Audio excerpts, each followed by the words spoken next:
저는 이것을 한마디로 신앙의 사유화다, 그렇게 요약을 했습니다. 신앙의 사유화. 신앙을 내 개인적인 것으로, 신앙이라는 여호와 그분을 내 개인적인 신으로 모시는 것입니다. 미가라는 말은 미카예후라고 하는 말의 줄임말로 말을 합니다. 미카예후라는 말은 누가 여호와와 같은가 라는 말입니다. 이거는 여호와와 비교할 신이 없다, 여호와와 비교할 분이 없다, 이런 의미입니다. 근데 여호와를 알지 못하는 신앙 세대를 지금 살고 있는 거죠. 하나님을 아는 지식을 다 잊어버린, 여호와를 섬겨야 된다는 사실만 알고 있는데 어떻게 섬겨야 될지에 대해서는 다 잊어버린 겁니다. 그런데 그 껍데기만 남아있는 그 세대가 자기 아들에게 이름을 지어줄 때 여호와와 같은 이가 누구냐, 미카예후라는 이름을 지어주는 거예요. 그러나 그 신앙의 문화 속에 어쨌든 그 형식과 그 껍데기가 남아있다는 것이죠. 4절에 그 신상이 미가의 집에 있더라, 이런 말이 있어요. 그 미가라는 말이 미카예후로 번역을 해서 여호와는 비교할 데가 없는 분이다, 이런 의미를 거기다가 둔다면 이런 의미가 돼요. 그 신상이 비할 데 없으신 여호와의 집에 있더라, 이런 말이 됩니다. 신상과 여호와, 이거 어울리지 않는 이 일이 한 구절에 쓰이고 있는 거예요. 여호와와 우상을 섬기는 방식으로 여호와를 섬기고 있는 것이죠. 종교의 혼합주의입니다.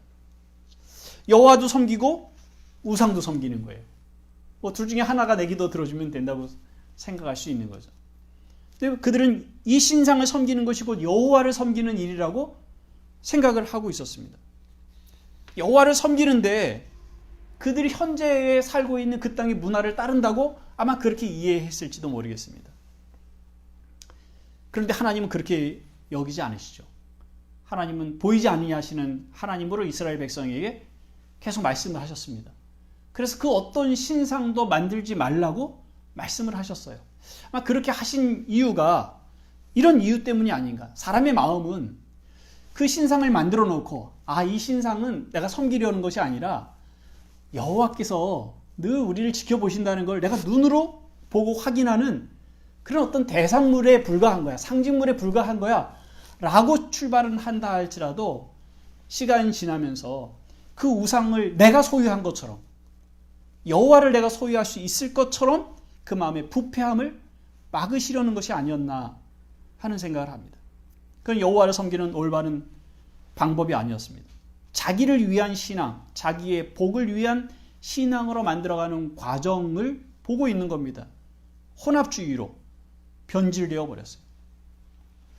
모세가 남긴 모세 오경이 그들에게 가르쳐지지 않았고 그들은 그 말씀을 등한히 여겼습니다.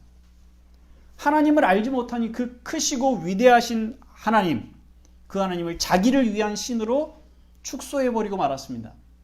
가나안의 여러 우상보다도 작게 만들어버렸어요. 여호와에 대한 신앙이 철저히 개인화, 사유화 되어버렸습니다. 요술램프 진이에 대한 얘기를 가끔 쓰게 되는데요. 말 그대로 요술램프의 진이를 만들고 있는 거죠. 내가 필요할 때 불러내서 내게 필요한 일을 해주는 그 신을 만들고 있는 것이죠.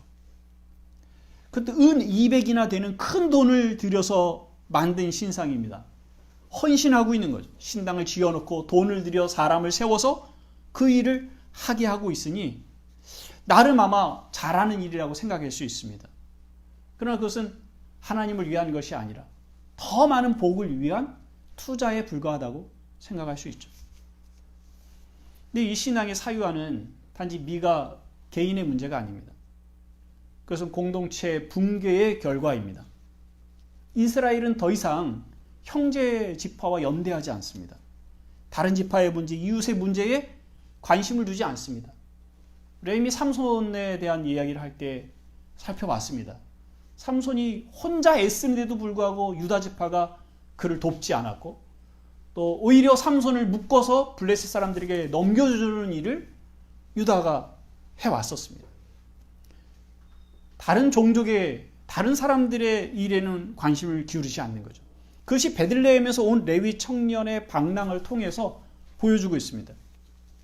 레위 청년이 유다 베들레헴 지역에서 나왔다고 얘기를 합니다. 근데 가나안에 들어와서 지파들에게 땅이 분배될 때 레위 지파에게는 따로 구역이 정해지지 않았습니다.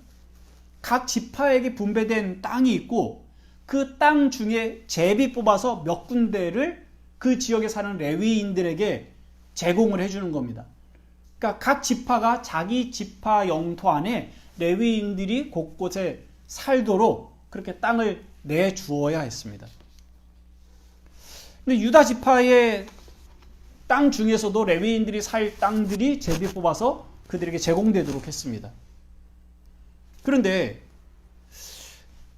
이 베들레헴에서 왔다는 이 청년의 이 베들레헴은 유다 지파 중에 레위인들이 살도록 뽑혀진 지역이 아닙니다. 이해가 되시죠? 유다의 지파들 중에 레위인들이 살 몇 곳이 지정되어 있는데 베들레헴은 거기 들어있지 않아요. 그런데 이 청년은 유다 베들레헴에서 나왔다 그래요. 어떻게 된 것일까? 왜 이 청년은 베들레헴에서 나오게 됐을까? 그런데 그 베들레헴조차도 이 청년의 정착지가 아니었어요. 거기서도 자기 살 곳을 찾지 못해서 막 떠돌아다녔던 것 같아요. 그리고 그조차 찾을 수 없으니까 다른 곳에서 찾겠다고 움직이다가 에브라임 산지까지 오게 된 겁니다. 레위인들이 살만한 마땅한 땅이 주어지지 않고 있는 겁니다. 유다조차도 그렇다고 말하고 있는 거예요. 유다는 영적인 차원에서의 장자입니다. 근데 그들에게 분배된 땅에서 이방 민족을 쫓아내고 자기의 땅을 확보해야 되는데 아마 초기에는 그 땅을 확보했다가 시간이 지나가면서 땅을 잃어버려서 자기들이 거주하고 사는 것조차도 위태위태했던 것 같습니다. 그러니 그 중에서 뽑혀서 레위인들에게 제공해야 하는 땅을 줄 수도 없었던 거죠. 그러니 청년은 그곳이 어느 곳이 됐든지 자기가 살만한 곳이면 찾아다녔던 것 같고 그런 중에 베들레헴에 잠시 머물렀던 것 같습니다. 그런데 그조차도 이에게는 살만한 땅이 되지 못했습니다. 이스라엘 자손들 전체가 영적인 일, 하나님을 섬기는 일에 관심을 갖지 않고 하나님을 섬기도록 구별하여 세운 레위인에게 그들의 생존 문제를 걱정할 정도로 그들의 삶을 살펴보지 않고 있습니다. 이스라엘 전체가 말씀에서 떠나 살아가고 있는 모습을 보여주고 있는 거죠. 그래서 이 청년 레위인은 자기의 생존을 위해서 염려하는 지경에 이르게 됐고 그 생존을 해결해 줄 수 있는 가정, 사람을 만났습니다. 그리고 그 가정을 위한 제사장이 될 수밖에 없었습니다. 당연히 그 가정을 위해 복을 비는 자가 되는 것이죠. 이 레위인은 미가의 집에 있는 우상을 보고 그것을 제거하라고 말할 수가 없었습니다.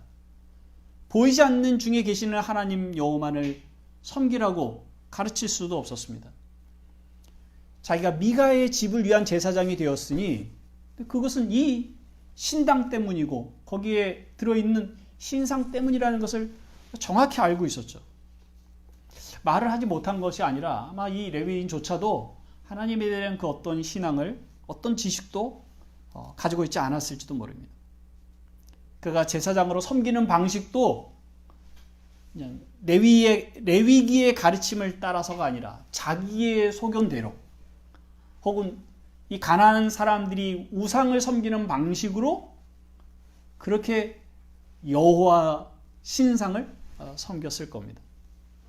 신당과 신상 그리고 제사장을 갖춤으로 신앙의 사유화가 완성됩니다.